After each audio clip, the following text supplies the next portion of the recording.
আসসালামু আলাইকুম সবাইকে, আশা করি সবাই ভালো আছেন। আজকে হচ্ছে আমরা ডট ম্যাট্রিক্স সার্কিটটা কীভাবে কাজ করে বা ডট ম্যাট্রিক্স কীভাবে কাজ করে সেটা দেখবো আর কি। তো এখানে আছে হচ্ছে আমাদের এলইডি একটা বোর্ড আছে, ঠিক আছে।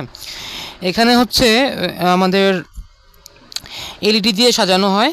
আর ম্যাট্রিক্স বলতে যেটা বোঝা যায়, আয়তকার একটা শেপ থাকবে যেখানে হচ্ছে সারি ও কলাম বরাবর একটা নির্দিষ্ট উপাদান থাকবে। তো নির্দিষ্ট উপাদান হিসাবে এখানে হচ্ছে কি আছে, এলইডি আছে, এটাকে বলা হয় ইলেকট্রনিক্স ম্যাট্রিক্স আর কি। তো এখানে হচ্ছে একটা, দুইটা, তিনটা, চারটা, পাঁচটা। তাহলে আমরা যদি কলাম হিসাবে চিন্তা করি, কলাম আছে পাঁচটা আর সারি একটা, দুইটা, সাতটা আছে। 7/5 আকারে সাজানো আছে, তাহলে 5 7 35টা এলইডি এখানে আছে।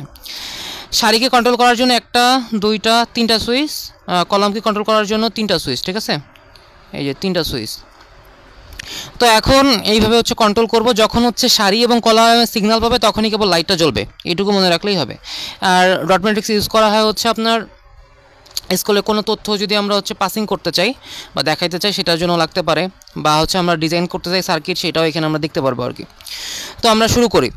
তো আমরা যখন এখানে দেখেন এই যে এই সুইচটা আছে হচ্ছে দুইটার সাথে কানেক্ট আছে, আর এইটা দুইটা ওই আমাদের দুইটা কলামের সাথে কানেক্ট আছে। এটা একটা কলাম, এটা দুইটা কলাম, এটা দুইটা কলাম, ঠিক আছে। আর এটা কি আছে, এটা হচ্ছে সারির সাথে কানেক্ট আছে। হ্যাঁ, এই যে দুইটা সারির সাথে, এটা দুইটা সারির সাথে, এটা দুইটা সারির সাথে, তাহলে 7টা কমপ্লিট হলো। আচ্ছা, এখন যে জিনিসটা হবে একটু ভালো করে খেয়াল করবেন। এখানে যখন সুইচ দিলাম তখন হচ্ছে এই প্রথম এলইডিটা জ্বলতেছে, মানে প্রথম কলাম এবং প্রথম সারি কানেক্ট পাইছে। আমি যখন এইটা দিব, যেহেতু আমার প্রথম সারি কানেক্ট আছে, তাই প্রথম সারির লাইটগুলো শুধু জ্বলবে, প্রথম সারির লাইটগুলো জ্বলছে। তারপর এটা দিলে প্রথম সারির লাইটগুলো জ্বলবে। যখন আমি এখন সুইচগুলো, অন্য সুইচগুলো চাপ দিব, সাথে সাথে কি হবে, এই যে আমাদের অন্য শাড়িগুলো জ্বলে উঠছে। আবার এইটা দিলে অন্য শাড়িগুলো জ্বলে উঠছে, ঠিক আছে। এটা দিলে এই শাড়িটা জ্বলে উঠছে। এইভাবে আসলে কাজ করে।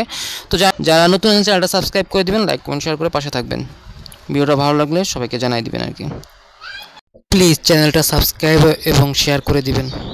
আসসালামু আলাইকুম।